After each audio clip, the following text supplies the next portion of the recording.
Good afternoon and welcome to another week in our garden. We're going to start, as you can see, in the shed this week.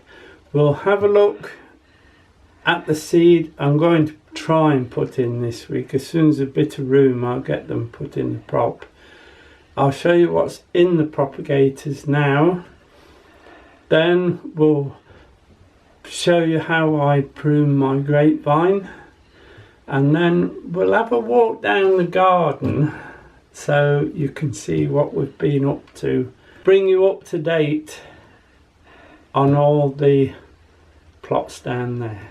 And we'll just also pop into the bottom greenhouse and show you how we're progressing with some of the overwintered geraniums, etc., and fuchsias, and potting up the onions. So let's get on, show you these seeds, and as soon as I've got some room in the propagator, I'll pop these in. There's leeks there. There's summer leeks.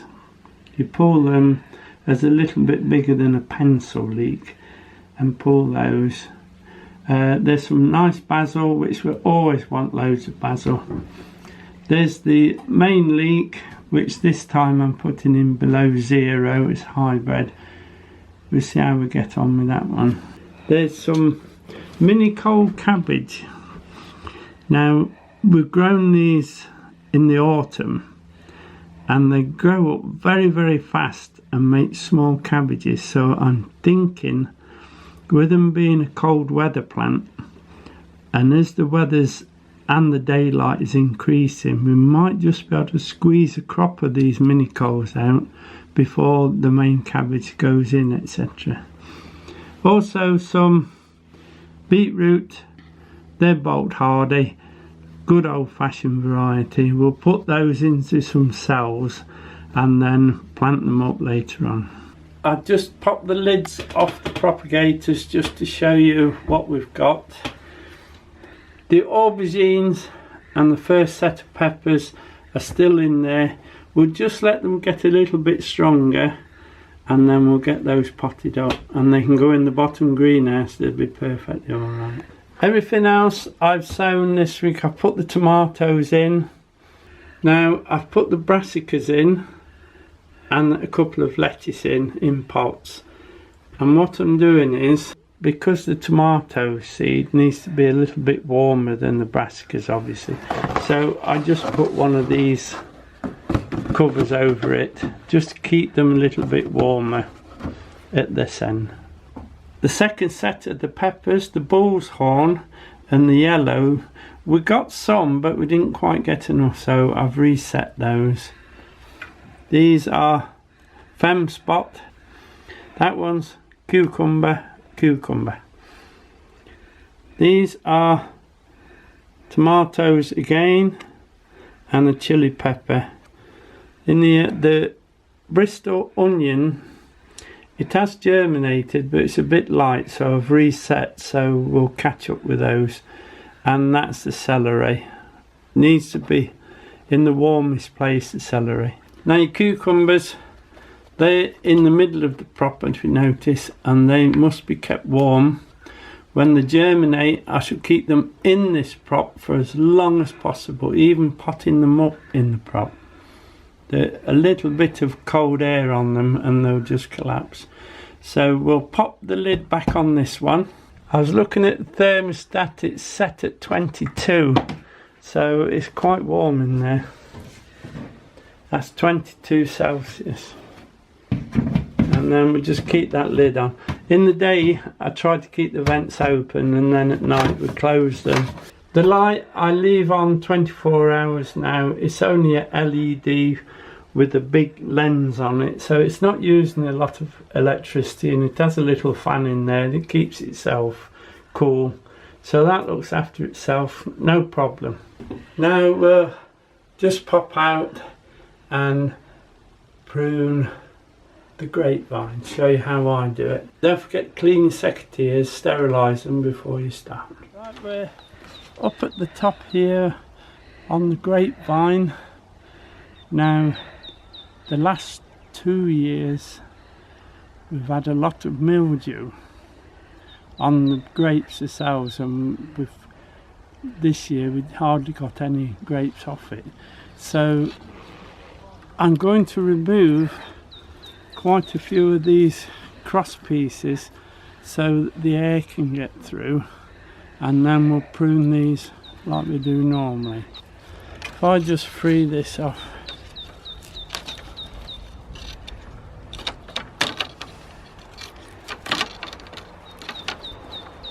and then what I should do is, I don't know if you can see, I'm going to prune right back to the vine itself.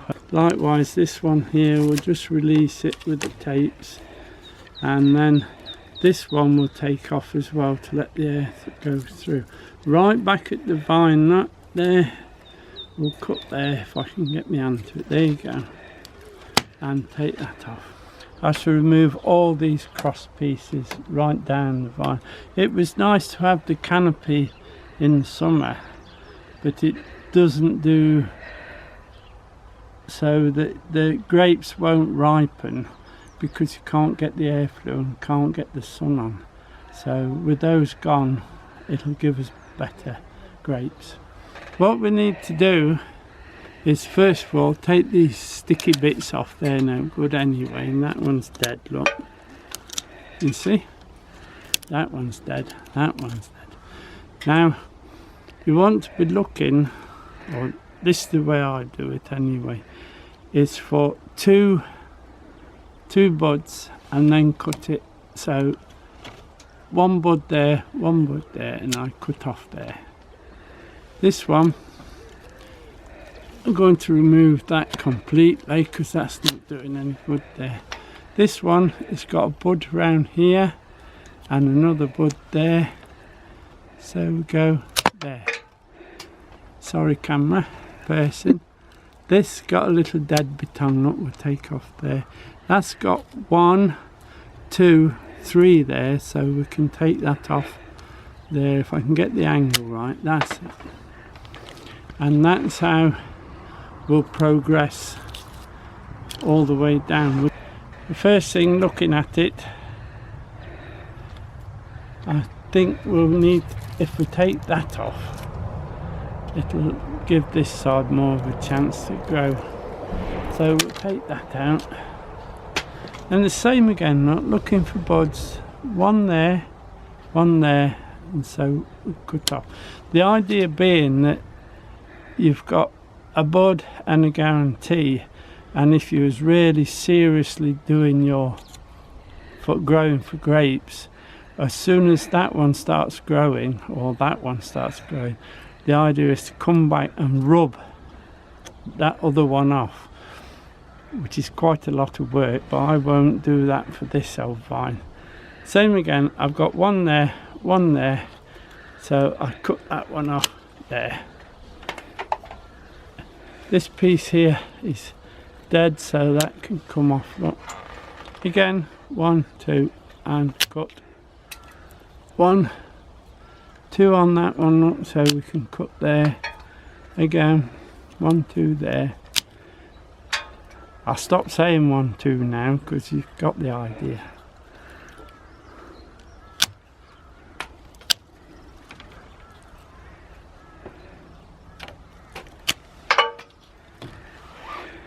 And there's that one done now. I'll just do this one because I think we need to remove that anyway. So we'll take that piece out. And first job, just go round, take all the twiggy bits and the dead bits off. That's dead there, and that there, look. You see? Then we can say, well, there's one bud there, one bud there.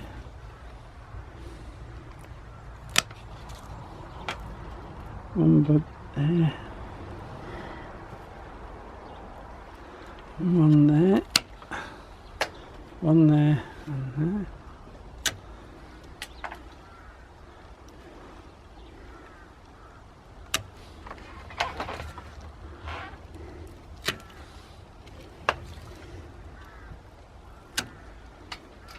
And there you go, that's another one done. progress all the way down and round the whole of the vine, which I won't finish today because it's quite a job. I should finish that tomorrow. These along here tend to grow on top of the shed. So this one here, look, is doing not a lot. Let's take that one off. And then it's a case, this is the one here, if I can get my hand to it. This is the one that will grow on top of the shed, so I'm going to really take these really hard back just to slow the growth on that side. Then we start off again just removing at 2 buds.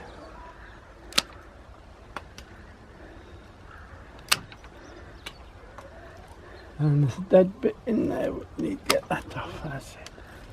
And if we trim that one there, there's actually 3 buds on that one, so we'll take that off there. I think that one's a bit dead there. So there you are, that's that one done. Now, this will be a job Sunday morning while Di's cooking the lunch, so let's go and have a look down the garden and see what we've been up to. Now we're in the fruit cage. As you can see, we're putting mesh on it now.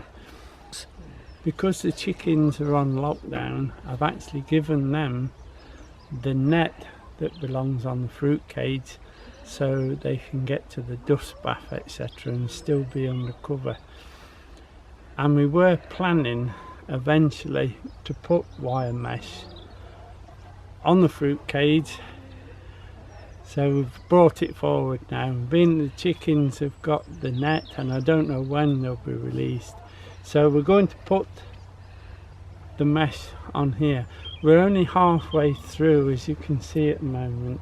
Just started now. We've done the top half and then we'll take these away. These are the frame structure for the squashes, which we shall have to take this off obviously and take it down the garden, paint it and get it rebuilt while we're doing the mesh, else we'll finish up with not being able to get it off. We won't be wire meshing the top obviously, because come winter, if you've got this fine mesh on top, the snow will pile up and it will bend and break things, so it's best not to do the top. We'll just put some more net on the top just to keep the birds out. As you can see, all the fruit has been trimmed that needs to be trimmed. Buds are now swelling. Keep your eye on them, and if you see one huge bud about double the size of all the others, pull that off and burn it, because it'll have the beetles inside.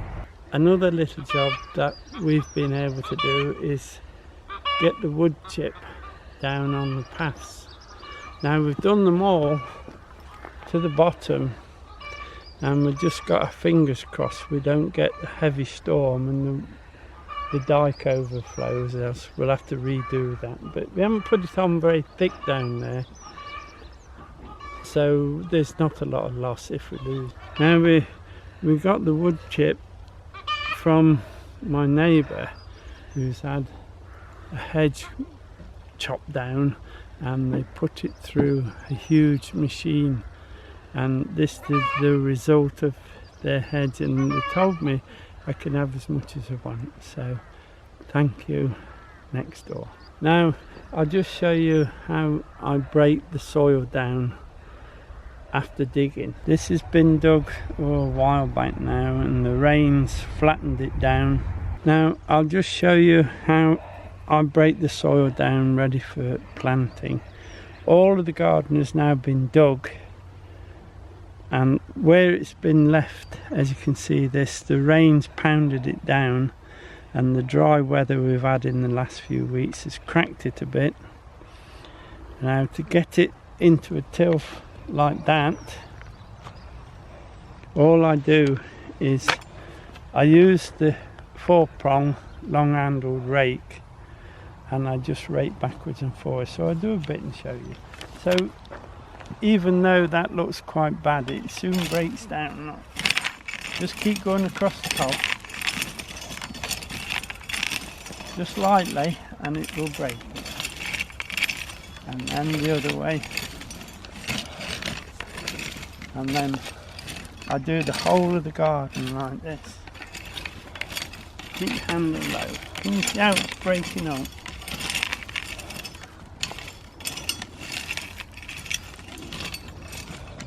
Now, although that looks like it's not broken up much, if you do it on a regular basis, I've been doing some over there for a couple of weeks now. About once a week I just come down and try and rake everything that wants raking, which is this time of year is all of it. So you can soon take it from that as it was, just slightly broken up, right? It soon breaks. Just keep at it backwards and forwards. And then what you finish up with is every time you rake, try and rake a little bit deeper all the time. This has been done before that one, obviously, and you can see how now it's breaking down. What you will do, you might pull a odd big lump up, but then you'll get a bit of frost this time of year and it'll soon break them up. But you can see already that is really breaking down. We're about 2 inches down now. You keep going over with the 4-prong rake, it breaks it down, but it won't level it because this rake's too small to level it. So I've got a 2-foot plastic rake that is perfect for levelling off when we've got it down to a fine tilth. Now the cauliflowers, as you can see, have been badly touched with the frost, but they are beginning to put a curd on now, so we'll probably have some of those at the weekend. Again, the Savoy cabbages have also been hit by the frost, and the pigeons, may I add. So I've put this little bit of net on. They're beginning to heart now, so although they've had a good frosting, all is not lost.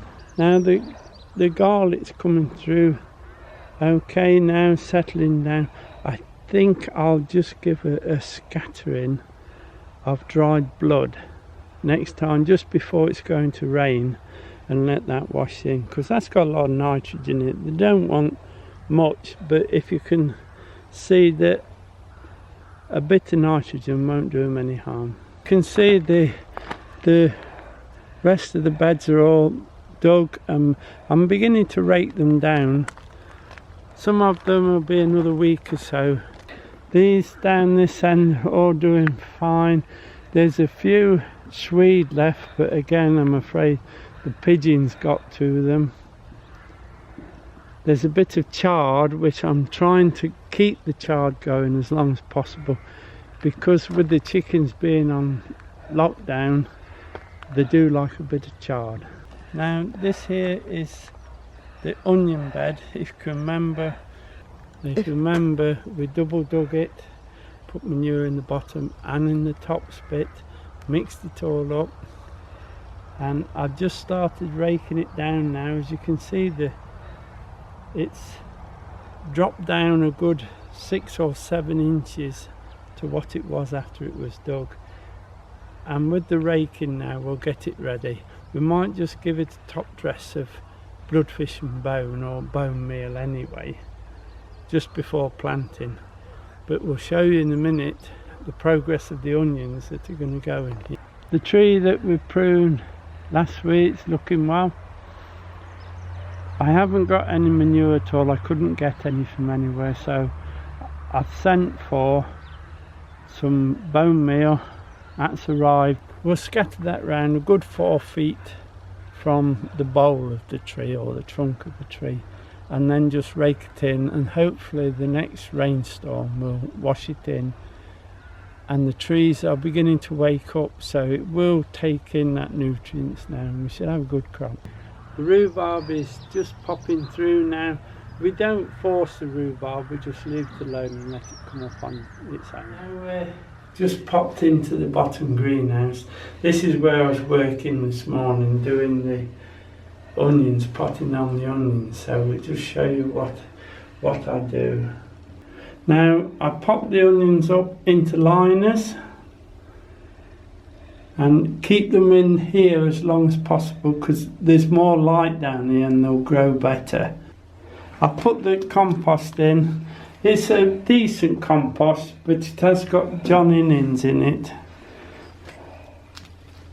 And what I do is I make a hole with the fat dibber. Don't just push it straight in, else you'll make a hard bottom and then it won't put its root out into that hard bottom. So just roll it round until it gets a nice big hole.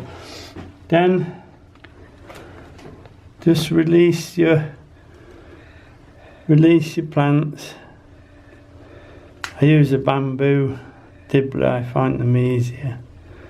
And then what I do is I dip it in this powder, and then what I do, because I've got a nice big hole for it, I can hold it in and put it in, and as soon as I'm done I just firm it. We'll just do another one to show you.